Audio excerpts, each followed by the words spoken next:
So that was our call to action. And I want to restate what our purpose is so that it's very clear to everybody here and everybody who might be listening on the news tonight or tomorrow. Please vote, school board and Dr. Fitchner, in favor of giving parents the choice of virtual or in-person schooling in time to start on Tuesday, September 8th.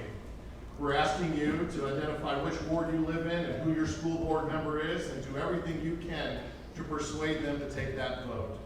Short of that, your next call to action will be exactly what Michael just said. Please sign your name on the petition, and we're more than willing to go to Plan B and do a recall and put some very informed and very active and loving parents on the school board so that we can have that collaboration that Dr. Fitchner believed in when we did the school boundaries. So we can lock arms together and put, number one, our children's safety as well as their education first. So with that, we're gonna go ahead and adjourn. We have the petitions in the back if you'd like to. If you want emails or emails of our school board members, you can also get that online on the school website if you want to start with your call to action. But with that, guys, thank you for coming and showing your support.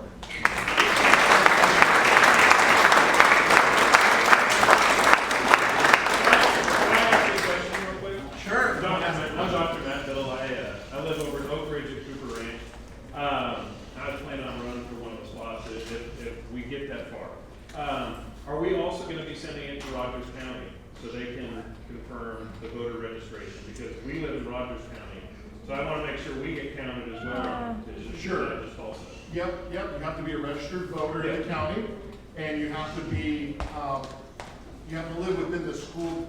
Right, yeah, we are. Yeah, our daughter goes to We Wausau. do She's a senior. registered voters in Rogers. In Rogers County. Half of Owasso is going to be Rogers County because I showed Ken and everything. I just So want to we make sure live they in all a get Wausau counted. school district, Yeah. Right. but we can't vote in a Tulsa County election. So our voter registration is in, Rogers. our voter registration is in, Rogers County, because we can't even vote in a Tulsa County election. But we can vote in a Rogers County election, but we do live within The school boundaries. district. So we want to make sure that not only does Tulsa, the Tulsa voter registration get counted, but it needs to be Rogers County too, because our votes count too. Correct. As long as you're in the school district, Yes, yeah. you'll be fine, and there is a 6-month limit. You have to live Yeah, for yeah. 6 months. So we welcome, if we get to the point of a recall, we welcome anybody to put their name forward and run for the school board. Were there any other questions? Excellent, guys. Have a great evening one more. I was just wondering, since the superintendent made the decision, as a cycle question here, what does the moving board do? You know, that's a great question. We probably should have articulated that really quick. The superintendent, Dr. Fitchner, works at the behest of the school board. The school board works on behest of who? All of us that live in those 5 wards. So our best mechanism to make some change isn't necessarily to get Dr. Fitchner fired. Like we said, this isn't a personal vendetta against anyone. In fact, she's very qualified to do her job. And you know what? We may need her to help us get through in person, right? But really, where the authority lies is in the school board, and that's where we have the chance to make a change. So that's why we're going for persuasion of the current school board members to take a vote, and then secondly, a recall election if they fail to do that. So, yes, power sits in this room. So they have 48 hours. They can schedule a vote anytime. They're not required to have a public vote. And in fact, the vote originally, to follow Dr. Fitchner's recommendations, was not a public vote. It was just announced to us that they supported that. So they can announce a vote anytime. And as the Open Meetings Act in Oklahoma, it's 48 hours. So. Do you know how many signatures have been signed for petitions at this point? You know what? I don't know the final count, but I think we're getting close to. We're getting close. I don't know the final count, so I don't want to blow them up publicly with the news stations here. So, but I'm going to say we're getting close.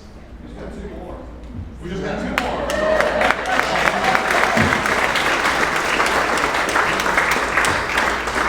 Keep in mind too, that the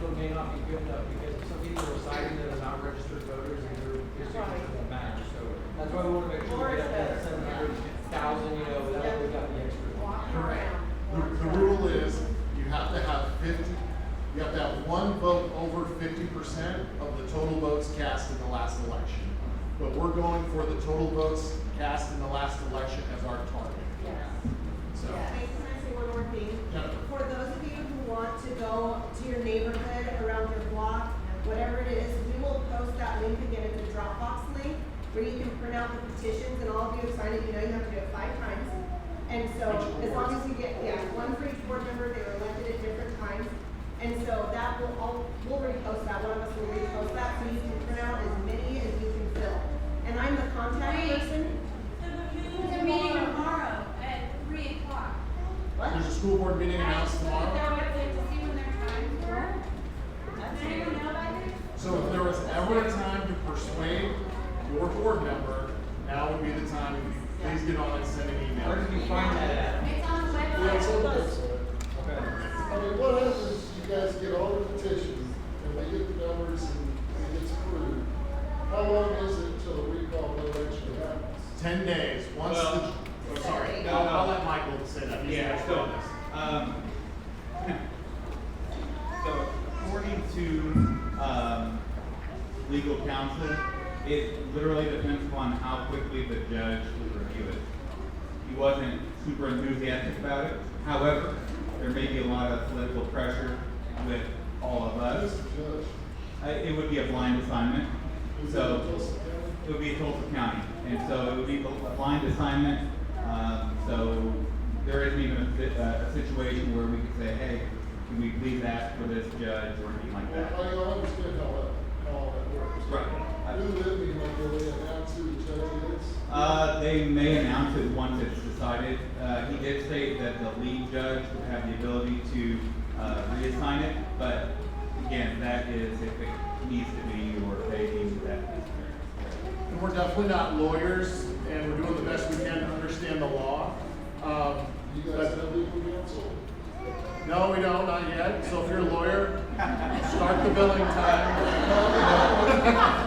No one has been retained. I'm for law enforcement, I know how all this Yeah. works. We have not So you're retained- charging us right now, is what you're saying? I'm just saying, I mean, what's it gonna take for us to get a lawyer? I mean, help me, because I'm all for what y'all are doing. Sure. I mean, I feel like we need a plan of attack. So, Well, keep in mind, guys, this is really a grassroots effort, and we're all learning here. You know, we all have a common goal and a common want and a common need here, and we are working towards that goal, but none of us really even knew all of the parts and pieces. We didn't even know what would be the best mode of getting the school board to change their minds. Like, can we just have an online petition and type our names in, you know? That doesn't work. So that, you know, they've talked to council and done, you know, addressed in as many ways as we can, but we're still learning and doing the best we can. So just gotta keep that in mind, you know, and as we get more information, we're handing it out. So, and if you know information that we don't know, tell us.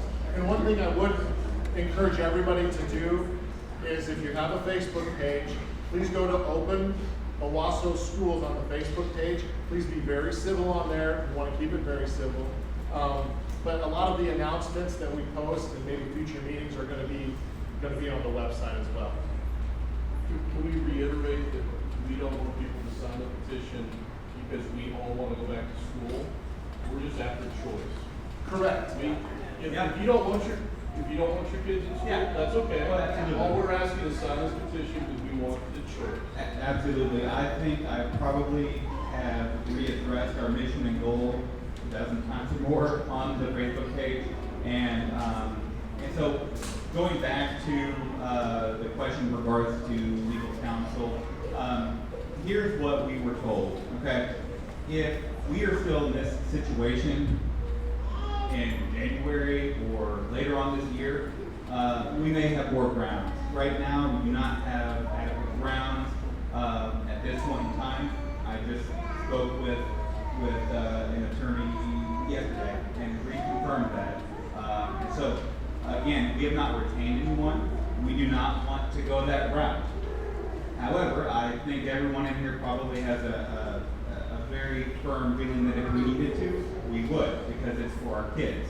So, but again, we're just approaching the petition to recall, and I think that is our fastest and best route. Thanks for making that point, though. Yes. I'll just share my personal story because we were excited that there was an opportunity to choose between virtual and in-person. And, you know, we try to be involved with our 2 high school daughters, and we were literally in the discussion of, okay, guys, here's what we think about masks. Here's the safety. If you want to go back, you want to go in person, you can be virtual. If you want to split the difference, want to be both. And then all of a sudden we got the announcement. It didn't matter the discussion I was having with my daughters because the decision was made for us. And that's the big problem. That's the travesty in this, is that our voice was left out and we just don't have the ability to choose. So we're agnostic on the in-person or virtual because we don't want to disenfranchise any student.